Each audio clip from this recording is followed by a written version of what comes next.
এদিকে তোলাবাজির অভিযোগে পুলিশের জালে মলয় ঘটক ঘনিষ্ঠ। আসানসোলে আইএনটিটিউসি নেতা তৃণমূলের শ্রমিক সংগঠনের নেতা রাজু আলওয়ালিয়াকে গ্রেফতার। গতকাল বিকেলে তৃণমূলের শ্রমিক সংগঠনের নেতাকে গ্রেফতার করেছে পুলিশ। তোলাবাজির অভিযোগে পুলিশের জালায় মলয় ঘটক ঘনিষ্ঠ নেতা, আসানসোলে আইএনটিটিউসি নেতা তৃণমূলের শ্রমিক সংগঠনের নেতা রাজু আলওয়ালিয়াকে গ্রেফতার। আমাদের প্রতিনিধি কৌশিক গাতাইত এই মুহূর্তে রয়েছেন আমাদের সঙ্গে টেলিফোন লাইনে। কৌশিক, কি কারণে মলয় ঘটক ঘনিষ্ঠ নেতাকে গ্রেফতার করলো পুলিশ? দেখো, রাজু আলওয়ালিয়া প্রথম থেকেই মলয় ঘটক ঘনিষ্ঠ একজন শ্রমিক নেতা হিসাবে পরিচিত শিল্পাঞ্চলে, এবং তার হাতেই বাস, মিনি বাস এবং অটো, এই তিনটে ইউনিয়নই মানে অলিখিতভাবে ন্যস্ত ছিল।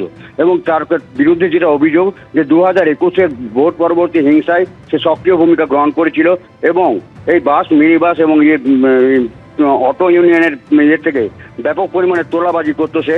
এবং এছাড়াও বেশ কিছু অভিযোগ রয়েছে তার বিরুদ্ধে।